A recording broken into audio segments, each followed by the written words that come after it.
Well, now it's time to move on to the Gilded Party panel. None more golden than Katherine Timpf, National Review online reporter and correspondent for The Greg Gutfeld Show. Tonight we've also got Anthony Fisher from Reason.com, an associate editor there, a fine writer, and a sharp-dressed man named Tom Shillue, the host of Red Eye on the Fox News Channel.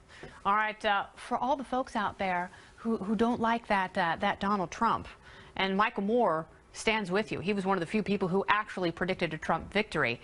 Although he hated the idea of it, he now has an attack plan, and it's deliciously lame, lazy, and predictable. In a post on his Facebook page, the Academy Award winner suggests the following: warn politicians they will be held accountable. That's groundbreaking. Right to the DNC. Form an anti-Trump rapid response team. Protest the inauguration and run for office yourself. The president-elect must be quaking in his Armani boots. All right, so I thought it was pretty funny, Kat, because Michael Moore also wrote, A, all hope is not lost. B, there are more of us than there are of them. But for progressives who hate Donald Trump, all hope is kind of lost, isn't it? It is lost. He's going to be the president, and he's going to have the powers that the president has, and it's really strange that people are hoping that he does a bad job just to prove themselves right. I hope he does a good job. I was not a Trump supporter. I don't have faith that he will necessarily do a good job, but I've never, as a libertarian, had that faith in any president. Exactly right. So it's really not any different for me, but you can't be rooting against the guy, and it's just, you look sad.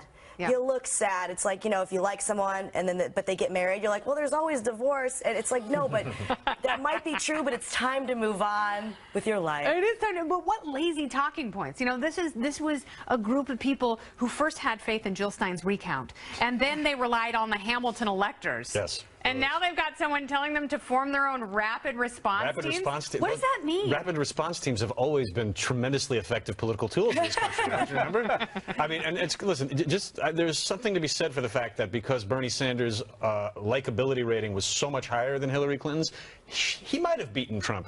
But that doesn't mean that America was ready for 270 Democratic socialists in Congress. It doesn't mean that we're ready to go full Michael Moore just because Trump and Hillary Clinton were the most unpopular major party candidates in history. Yeah, but there it is. The deal is sealed. And I've been saying the same thing. I do agree with Michael Moore that if you have a political movement and you're trying to get traction, going out and protesting, it's a fine first step. But it fizzles out after a few days or a few weeks, so you really should run people for office. I don't think progressives have done that as effectively. No, and I think what he is going to do isn't going to help the Democratic Party or the American left. He's going to get the Bernie Sanders wing of the party elected to many offices. That's not going to help them, but it's going to make them feel happy because, you know, they're the far left of the party. They're the progressives. So, you know, that's what he wants. I don't think Michael Moore is that into. He loves being an activist. Yeah. So he wants he and his friends and people who think like him to have more political power. I don't think it's going to translate into a majority, but for them, it doesn't really matter. I don't even think they don't want the majority. I don't even think they're going to win all that many elections because they oppose. They don't like campaign spending, and free campaign spending is how Bernie Sanders was able to make such a run at Hillary Clinton. That's interesting. It's the the campaign finance laws that keep incumbents in office, which they like. I think one of the best phrases I heard post-election was Joe Biden, who summed it up by saying, "You can't eat equality." And you're not going to get enough people on board if it's not going to improve their lives. If the big sell is, hey, we're going to pay for everyone's health care and college, people go, hey, you know what, my health care and college is already too expensive. And none of this will actually affect Michael Moore, so it's easy for him to just, you know, have his ideological purity and be above all of it as he sits in his fancy life. And if anyone can find a way to eat equality, it's Michael Moore. Yeah, that's true. Rapidly. We had a double serving today.